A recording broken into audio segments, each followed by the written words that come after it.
मेरा बाइबल खोला फिर बंद किया और उनसे ही पूछा प्रार्थना मिलने के न का प्रार्थना के मिलने न मिलने के कारण क्या हो सकते हैं। तो आज हम वही बात करेंगे जो सुबह शुरू किया था और आप बताना। ओके, प्रार्थना प्रार्थना जब हम करते हैं, प्रार्थना के उत्तर न मिलने के कारण तो बताइएगा, आप ही निकालना। चलो, जब हम प्रार्थना करते हैं हमारी प्रार्थना के उत्तर न मिलने के कारण क्या हो सकते हैं और कैसे उत्तर मिल सकता है और क्या कारण से उत्तर नहीं मिलता। तो क्या कारण है कि उत्तर न मिलने के कारण जब हम प्रार्थना करते हैं तो उत्तर न मिलने के क्या कारण हो सकते हैं। चलो, सुबह भी मैं बता रहा था और जब हमने 5 कारण निकाले, मैं तो बाइबल नहीं खोला, आपके ऊपर उनसे बात करके उनसे 5 कारण हमने निकाले थे सुबह। अभी शाम की सवेरे भी हम देखें तो हम प्रार्थना करते तो प्रार्थना का उत्तर न मिलने के क्या कारण हो सकते हैं। पहला कारण क्या हो सकता है। चलो, सुबह भी हम ले रहे थे, अभी आप शाम आप बात करना। क्या कारण हो सकते हैं और कैसे प्रार्थना का उत्तर कैसे मिल सकता है। पहले क्या कारण हो सकते हैं कि उत्तर न मिलने के और उत्तर कैसे मिल सकता है। तो पहला हम देखते क्या कारण नहीं कि हमारी प्रार्थना हम करते पर प्रार्थना का उत्तर न मिलने के क्या कारण हो सकते हैं। चलो पहले वो देखिए क्या कारण हो सकता है। जब हम प्रार्थना करते हैं उत्तर नहीं मिलता, क्या कारण हो सकता है। आप बहुत समय से प्रार्थना करें पर उत्तर नहीं मिलता, क्या कारण हो सकता है। या लोग प्रार्थना करते पर उत्तर नहीं मिलता, क्या कारण हो सकता है कि इस कारण से परमेश्वर नहीं सुनता। वो ऐसे कारण हमको निकाल। चलो बोलेगा क्या कारण हो सकता है। प्रभु के साथ में एक संगति नहीं है। मतलब परमेश्वर के सानिध्य में रहते नहीं, उसके सानिध्य में रहते नहीं, उसके सानिध्य में चलते नहीं, उसके मार्गों पर नहीं चलते। ओके, उसके मार्गों पर नहीं चलते और इस कारण वो परमेश्वर नहीं सुनता।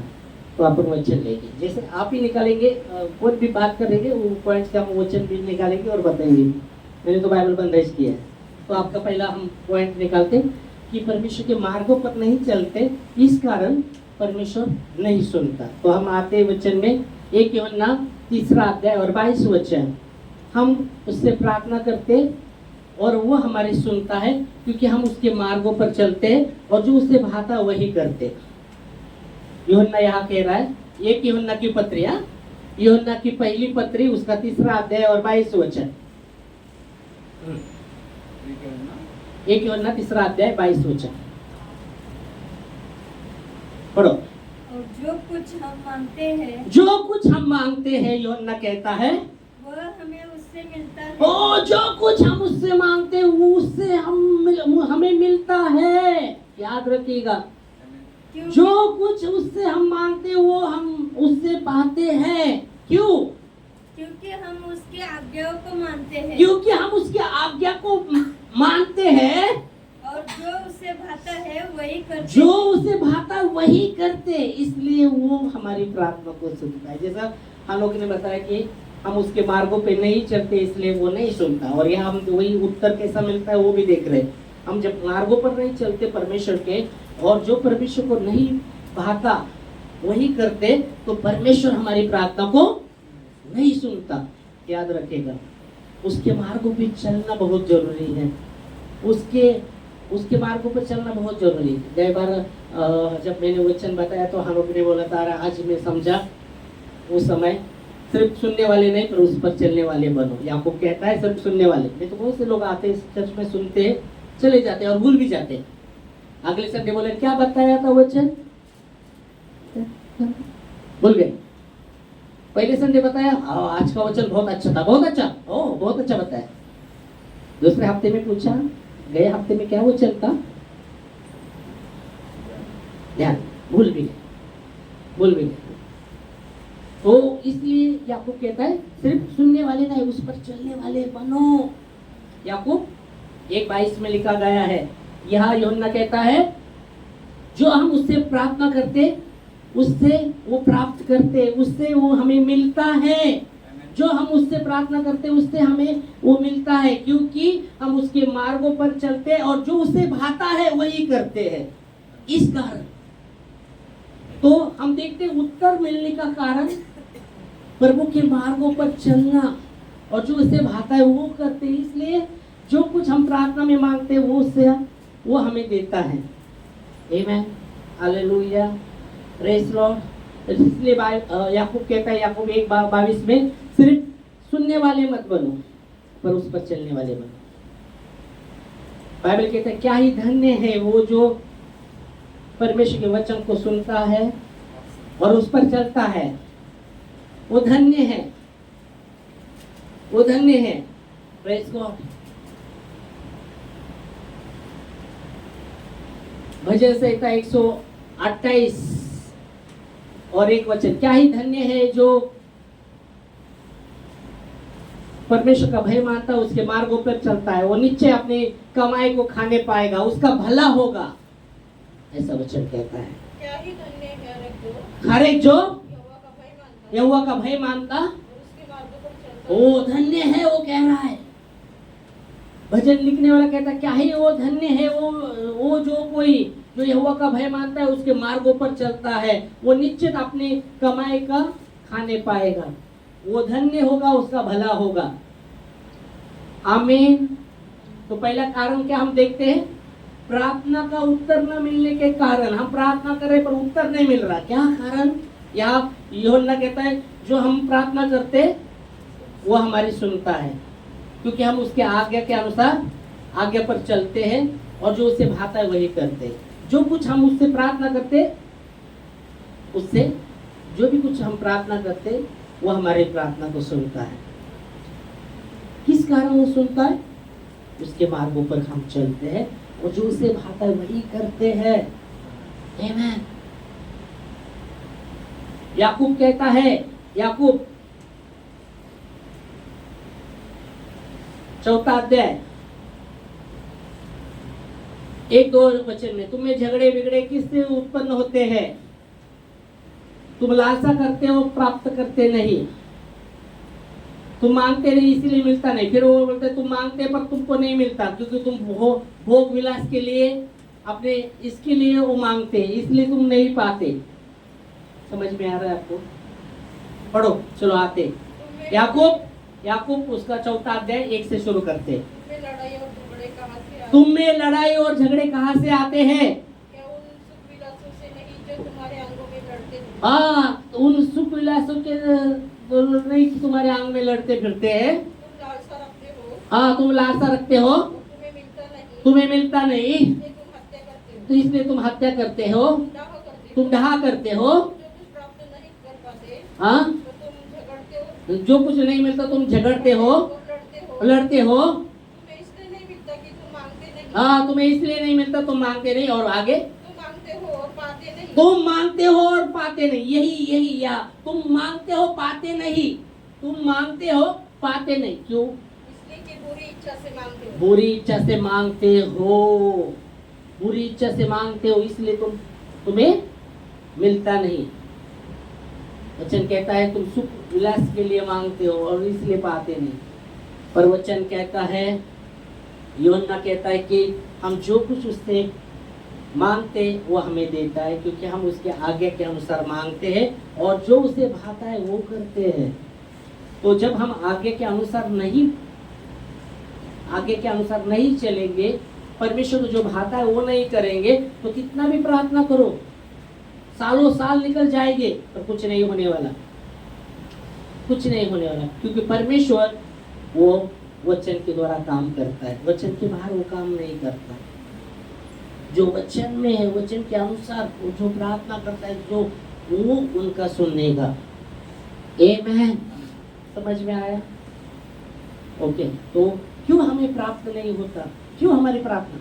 क्या हम उसके आज्ञा के अनुसार चलते हैं, आज्ञा के अनुसार आज्ञा का पालन करते हैं? क्या उसको भाता है वही करते हैं क्या? अगर हम ये नहीं कर रहे तो हमारा प्रार्थना नहीं सुना जाएगा। या वचन कह रहा है, आपने निकाला, मैंने निकाला नहीं है, मैं तो बोले हैं पास्टर क्या ट्रांसलेट कर रहे हैं, ट्रांसलेट नहीं, इसलिए मैंने बाइबल पहला बंद कर दिया। जो आप निकालेंगे वही उससे। ओके, समझ में आ रहा है आपको? तो हमें उसके आज्ञा का पालन करना है और आज्ञा के पालन करते हुए वो पूरे नम्रता के साथ वो उसको आदर के साथ उससे प्रार्थना करनी है। Praise God, hallelujah. दूसरा प्रार्थना का उत्तर न मिलने का कारण, एक हमने निकाला कि हम उसके आज्ञा का पालन नहीं करते हुए, जो उसे भाता है वो नहीं करते हुए प्रार्थना करते, तो हमारी प्रार्थना को सुना नहीं जाएगा। ओके, दूसरा कारण निकालो अभी, सब बोलना, क्षमा न करना।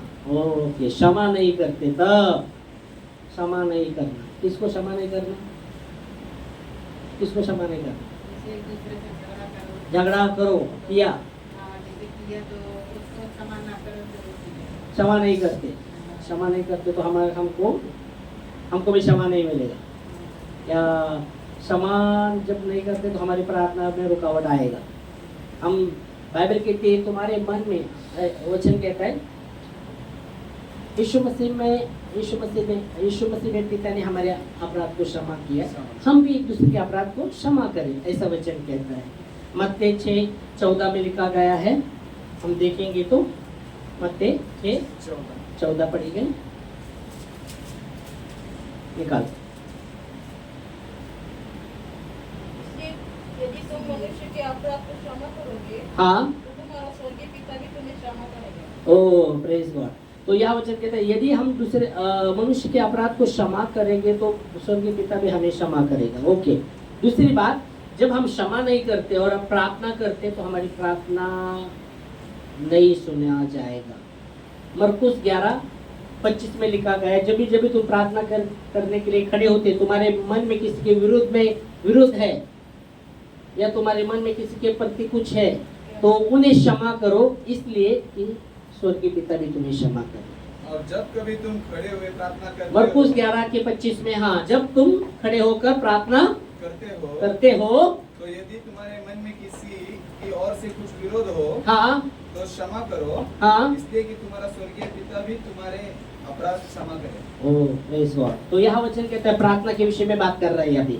जब कभी तुम खड़े होकर प्रार्थना करते हो तो तुम्हारे मन में किसी के प्रति विरोध या कुछ है, उन्हें क्षमा करो। अगर हम क्षमा नहीं करते तो हमारी प्रार्थना सुनी नहीं जाती, याद रखिएगा।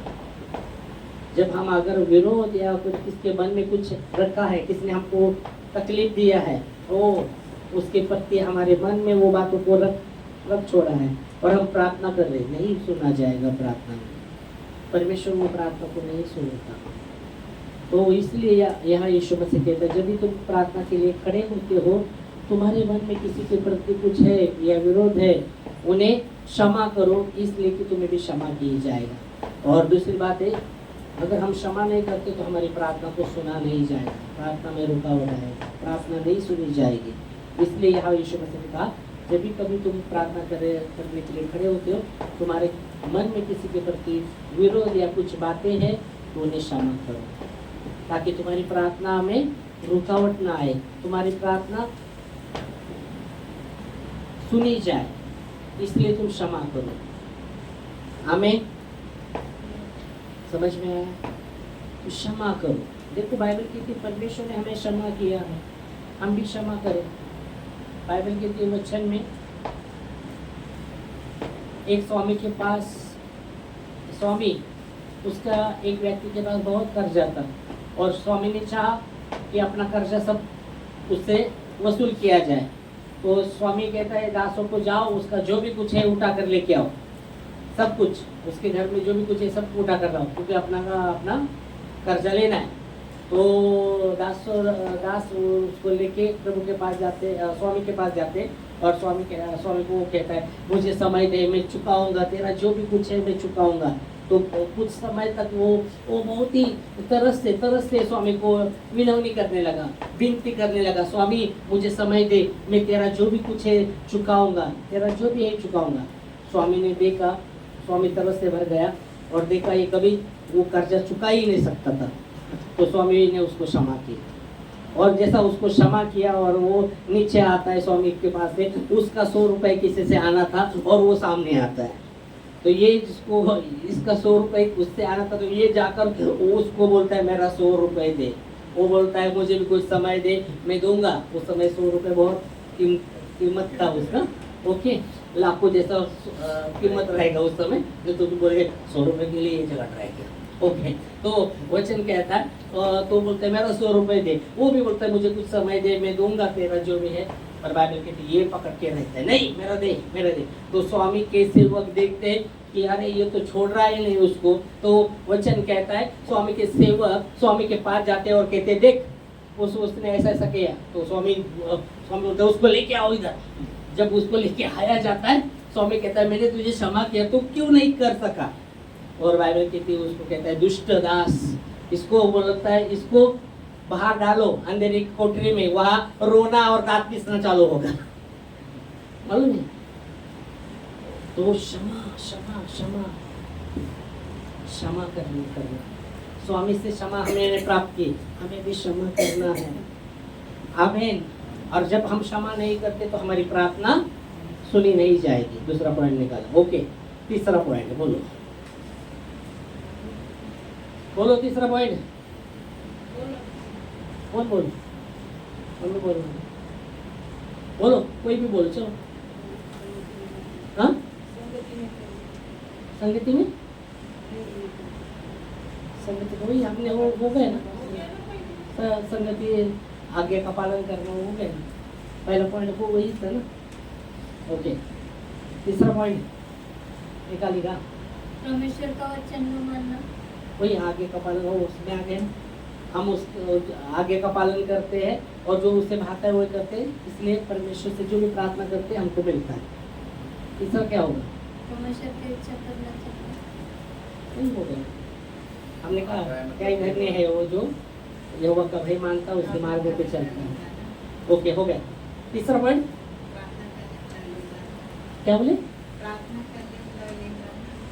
प्रार्थना करने में मतलब प्रार्थना करने में वो उसके परमेश्वर के किसी भी उपकार को न परमेश्वर के उपकार को किसी उपकार को भूल गए। परमेश्वर के उपकार, ओके, परमेश्वर जो भी उपकार किया और हम भूल जाते हैं, भूल जाते हैं, तो परमेश्वर बाद में नहीं सुनेगा, ऐसा बोलेगा। नहीं, परमेश्वर से नहीं, सुनने के विषय में हम देख रहे हैं ना, जो परमेश्वर ने किया उसका उल्लंघन नहीं करते ना अपन। बोलो। जैसे साक्ष्य दया न करना। हाँ, दया न करना। चलो ठीक है, जब दया नहीं करते वो भी पॉइंट है। हुआ ना दया। दया, हाँ, दया करना, क्षमा करना हो, दया क्षमा उसमें आ गई, दया क्षमा हो गया एक। हाँ, ओके, क्षमा में दया आता है, क्योंकि बाइबल कहते हैं एक दूसरे पर करुणामय दयावंत हो जाओ, और जैसे मसीह ने यीशु मसीह ने पिता ने हमारे अपराध को क्षमा करे, हम एक दूसरे को क्षमा, तो दया उसमें आ गया। अगर करुणा दया हमारे अंदर नहीं रहेगी तो हम क्षमा ही नहीं कर पाएंगे, तो क्षमा वो वहाँ हम दें। तो खास करके सुबह जब मैं बोला क्षमा के विषय में जब बता रहा था, निकाला था, तो क्षमा के विषय में तो मैं बोला चलो ये पॉइंट बहुत है ये, क्योंकि बहुत सा कुछ हृदय में कुछ जगह में किसी ने कुछ किया रहता तो वो बहुत ही पेन करता है अपने हृदय में। पेन मतलब दुख नहीं, क्षमा के विषय में थोड़ा सा हम देख रहे, तो उस पर क्या आप उत्तर देंगे? बोला क्योंकि क्षमा तो करना है, तो फिर मेरे को लगा आत्मा में, तो आप बोलेंगे क्षमा, आप बोलते हैं क्षमा, पर किसी ने कुछ दिया, दर्द दिया रहता तो बहुत किधर तो वो दर्द रहता है, तो बहुत दर्द करता है जब उस पर सोचते है ना। तो मैं बोला बताओ इस पर क्या बोलेंगे? तो एक लेडी ने बोला तो हम क्षमा नहीं करेंगे, आप ये करेंगे तो ज़्यादा ही वो लोग करते हैं, बोले ज़्यादा करते हैं। हाँ क्या? बोला हाँ। तो दूसरी बात, कितना बार क्षमा करना चाहिए? बोला पत्र से वही बोला यीशु मसीह को, कितना बार क्षमा करूँ मैं मेरे भाई को, कितना बार क्षमा करूँ? 70 गुना क्या? तो यीशु मसीह कहते हैं 70 से 1700 गुना, मतलब उसका लिमिट ही नहीं। तो मैंने फिर एक उदाहरण दिया, उदाहरण दिया तो क्षमा में चलना बहुत ही जरूरी है। क्षमा में तो मैंने उत्तर दिया था, पर अभी वो उदाहरण नहीं लेता। ओके, वो उदाहरण नहीं लेता क्योंकि जब वो व्यक्ति के लड़के के विषय में बात किया, वो हम पिंपरी में थे और पिंपरी में थे तो एक दो बार उसका पहचान हुआ था। वो अहमदाबाद से आया हुआ था, उसका नाम प्रिंस है, वो आया था वहाँ था 2 बार, हम 2-3 बार देखा था उसको। फिर वो पुणे में सेवकाई के लिए आया था, फिर कुछ सेवकाई ये करते करते फिर उसको भेजा गया, जाओ तुम्हारे उधर सेवा करो, हम इधर से सपोर्ट देंगे तुमको। पास्टर ने बोल दिया, पास्टर ने नाम नहीं लिखा, पास्टर ने बोल दिया मैं सपोर्ट दूंगा तुम्हें, जाओ उधर सेवा करो। वो वहाँ सेवा कर रहा था और क्या हुआ शायद मालूम नहीं पता कि वो बता रहा था कि 2 महीने का सपोर्ट एक पास्टर ने दे दिया नहीं, उधर में भाड़े से रहता था, वो ये किया था, चावल किया था, तो सपोर्ट दिया नहीं। तो मैंने बहुत बार फ़ोन किया पास्टर को, पास्टर ऐसा ऐसा, वो लोग जो किराएदार मालिक था वो उसको तंग कर रहा था, पैसा दे 2 महीने दिया नहीं। तो वो बोला मैं इधर से फ़ोन कर रहा था पास्टर को, बहुत फ़ोन किया। तो पास्टर ने कभी उठाते थे, कभी तो उठाते नहीं थे, कभी उठाया तो बोलते थे हाँ भेज रहा हूँ, वो बैंक में भेजा है, उसको भेजूंगा, वो नाम ब्रदर को भेजा है, भेजेगा। ऐसा करके कभी उठाते नहीं थे, कभी ऐसा बोलते थे, और कोई सपोर्ट मिला नहीं मुझे बोला। फिर पिताजी के हाथ में सोने का अंगूठी था, वो हमने तोड़ा, और जो कर्जदार था, जो मालिक था, उसका कर्ज चुकाया। और कुछ दिन के बाद, उसको पहले मम्मी नहीं थी, कुछ दिन के बाद उसका पापा भी गुजर गया। तो रिश्तेदारों ने भी उसको उधर से हटा दिया। वो कुछ था तो वो उसको दे नहीं सके, तो बोला ऐसे ऐसे परिस्थिति हुआ, बता रहा था। तो फिर उधर से वो जम्मू में गए, और फिर बाद में वहाँ उस बोला अहमदाबाद में मेरा ट्रैवल गाड़ी भी सीखा था 4 व्हीलर। तो वो भी मेरा से का ये पास्टर कि मैं लोगों को मिलाता हूँ और फिर चर्च में जोड़ाता हूँ और मैं चलता हूँ आगे, और ड्राइवर का कभी लगा काम तो वो भी करता हूँ। बोला हाँ क्या। जब उसने बोला, वो उस दिन बात कर रहा था, और मैं पहले दिन बात किया, फिर उसने उसका नाम बताया, वो जैसा बोला तो मेरे कुछ पिक्चर ध्यान में आया उसका, पर उसका नाम नहीं पता था। तो उसने बोला मैं ये, बोला हाँ उसका नाम नहीं लेता। तो फिर बोला ऐसा तो मैं दूसरे दिन उसने फ़ोन मिस कॉल किया, मैंने उसको कॉल किया, तो बोला फिर बात कर रहा था, बोला 2 मील पे चल के आ रहा हूँ प्रार्थना करते करते। बोला हाँ क्या। तो फिर बाद में बोला खाना हुआ क्या। बोला खाने के लिए कुछ भी नहीं, राशन नहीं कुछ। बोला फिर उधर वो पास्टर उधर जो उधर है उनसे बात करो, जुड़ो उनके साथ। तो बोला उधर के बायोटा बेटा लिया, पर वो बोलते तुम प्रार्थना करते रहो। और कोई कभी छोड़ने का काम होता है गाड़ी चलाने का, तो कुछ पास्टर को छोड़ना पड़ा जाता रहता, तो वो सिर्फ 300-400 रुपये हाथ में देते, बोलते तुमने हमें ये ले लो, मतलब हमारी सेवा की तो प्रभु की सेवा की। बोले 300-400 में क्या होगा, किराया है, ये देना चाहिए।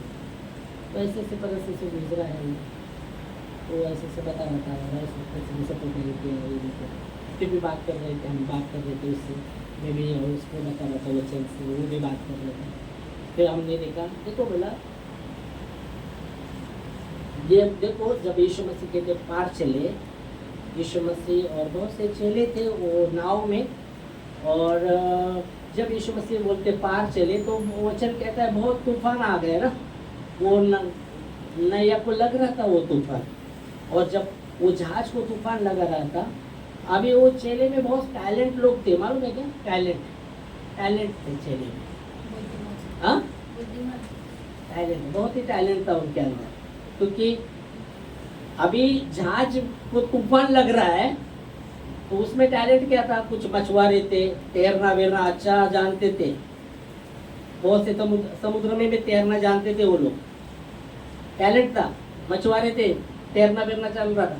जब वो तूफान उस जहाज को लग रहा था, तो उन्होंने ये नहीं बोला अभी जहाज डूबेगी तो अपन कूद के अपना जान बचाएंगे, जहाज डूबने दो, हम कूद के जान तो बचाएंगे अपना।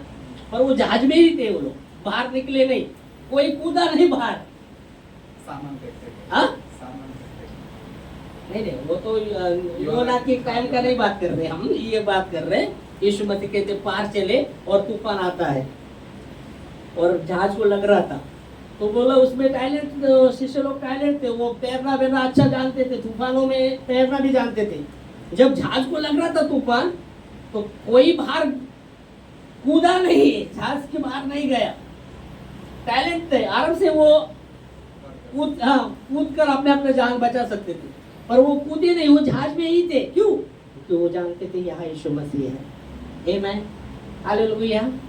मतलब टैलेंट होके भी वो प्रभु पर डिपेंड रहे, है ना। वो जहाज को लग रहा था, अभी वो बोले जहाज डूबने वाला है, हम तो बचने वाले के नहीं मालूम नहीं, पर डूबने वाले, डर गए थे, तो खुद को बचा सकते थे। वो जाने दो, जहाज डूबना है तो डूबने दो, अपन तो बच जाएंगे ना, आपको तो जाने दो, जहाज डूबने दो, अपन बच गए ना बस।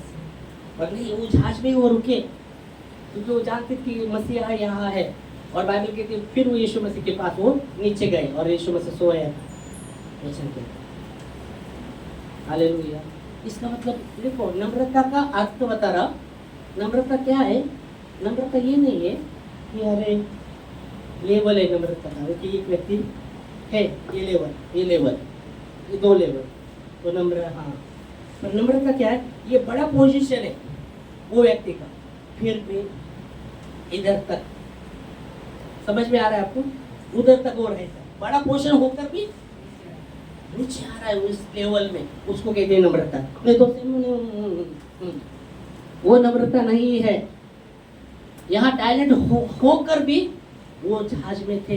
टैलेंट हो सकता था, अपने आप को बचाएंगे, जिसका पढ़ने दो, जहाज डूबने दो, अपन तो तैर के निकल जाएंगे ना, अपना ही देखेंगे ना। पर नहीं, वो रुके, वो जहाज से बाहर नहीं कूदे कोई, वो जहाज में ही रहा, क्योंकि वो जानते थे मसीहा आया है। फिर यीशु मसीह के पास जाते हैं, प्रभु आपको चिंता नहीं कि हम डूबे जा रहे, है ना, ऐसा बोलते हैं ना। यीशु मसीह कहते हैं अल्प विश्वासी हो, कब तक तुम्हारे साथ रहो, कब तक तुम्हारा सहल हो। उल्टा यीशु मसीह को वो निकल के भाग भी जा सकते थे तैर के, उल्टा यीशु मसीह का बात सुनना पड़ा, उनको सुनना पड़ा। और यीशु मसीह खड़े होते हैं और तूफान को, आंधी को डांटते, शांत को। हालेलुया। यहाँ आप देख सकते हैं कि हुनर होके भी अपना हुनर का काम न करते हुए परमेश्वर पर डिपेंड होना। आप कर सकते हैं, आप तैर सकते हैं, पर नहीं, मैं प्रभु पर, उस पर, उसका इंतजार करूंगा, उसमें रहूंगा। हाँ, प्रभु पर निर्भर रहना। वो कर सकते थे, वो कूद सकते थे, अपना जान बचा भी सकते थे, क्योंकि उनपे टैलेंट था, उनपे हुनर था वो बातों का, क्योंकि उन्होंने कितना तो तूफान का सामना किया रहेगा वो लोगों ने, क्योंकि मछुआरे थे। मछुआरे बहुत बार तूफान में फंस जाते, मालूम है, बहुत बार मछुआरे सामना कर पाते, तो वो सामना भी कर पाया रहेगा। पर ये समय यहाँ वो जहाज से कोई कूदा नहीं बाहर। जब जहाज को पानी लग रहा था, कोई कूदा क्या बाहर? कूद सकते थे ना अपने आप को बचाने के लिए। अपन बच गए ना, जाने दो, जहाज डूब रहे दो, यीशु मसीह डूबेगा तो डूबेगा दो, अपन बचेंगे ना, बस बाबा, अपने को अपना पड़ा। अपने को कैसा हाथ पांव बांध के अपने को बाहर निकलना है, ऐसा नहीं होना। वो है नम्रता उसके, और यीशु मसीह ने शांत किया और वो बाहर हुआ। हालेलुया। तो बात कर रहा था मैं, उससे भी बात कर रहा था, कुछ बातों को वो भी सुन रहा था। तो बोला मैंने बहुत से ऐसे पास्टर को देखा, बहुत से पास्टर लोगों को देखा, बोले बहुत आम लोग किया बोले। और किसी एक भाई ने भी बोला, जब मुझे बोला, उसको बोला शादी करके दूंगा, ये करके दूंगा, बोला इतना दिन वहां रहा, वो मम्मी को बोल रहा था मैं जाने के बाद, बोला ऐसा ऐसा, मैंने बहुत पास्टर देखे शराब पीते, ये करते वो करते, बहुत देखे। बोला ऐसे भी पास्टर लोग देते, तो अपने को उसके विषय में नहीं, पर खास करके हम देखते एक हृदय रखिएगा, एक हृदय क्षमा का। बहुत से आपके नजदीक के लोग आपको दर्द देंगे, क्षमा करना, वो पकड़ के मत बैठो। और जब आप पकड़ के बैठते आपकी प्रार्थना नहीं सुनी जाएगी, आपको दर्द दिया रहेगा किसी ने, नजदीक के लोगों ने दर्द दिया रहेगा, आपने वही पकड़ा है और आप प्रार्थना कर रहे, नहीं होना वाला आपका, कितना तुम प्रार्थना करो कुछ नहीं सुना जाएगा। आपको क्षमा करना पड़ेगा, तभी आपकी प्रार्थना को सुना जाएगा। आमीन। ओके, 2 कारण। तीसरा कारण क्या बता रहे थे? उत्तर न मिलने का तीसरा कारण क्या है? एक लेंगे और रुक जाएंगे, एक ही लेंगे। सुबह तो 5 लिए थे हमने, उनमें से निकल। चलो बोलो एक। तो बस हो गया, ऊपर गया। बोलो। मैं बोला अगली बार भी आप में यही निकालेंगे, मैं तो निकाला नहीं, मैं आपसे ही निकालूंगा तो वचन से हम देखिए। एक तो बोला भाई सुबह ये तो बोला क्या है ना, प्रभु कहता है मेरे संगति में जब सब दूंगा, तुझे सब दूंगा, मेरी संगति में सब दूंगा। बोला ऐसा वचन में लिखा है क्या? ऐसा मैं वचन में नहीं बोल रहा, बोलो वचन के तुलना में बताना है। बोला तू बोल गया ऐसा लिखा है, पहले उसके राज्य धार्मिकता की खोज करो तो तुम्हारा जो भी लगने वाली वस्तु मिल जाएगी, ऐसा लिखा है। ठीक है, आज इधर ही रुकेंगे, अगली बार तैयारी करना उत्तर न मिलने के कारण, अगली बार ये चलता रहेगा बहुत समय तक। चलो हम इस समय खड़े होंगे प्रार्थना में। प्रभु परमेश्वर धन्यवाद देते आपके वचनों के लिए, सचमुच तो भला है प्रभु जी। हम प्रार्थना करते जैसे प्रार्थना का उत्तर न मिलने के कारण पर जब हम सोच रहे हैं प्रभु जी, आप प्रभु परमेश्वर, यूहन्ना कहता है कि हम जो भी उससे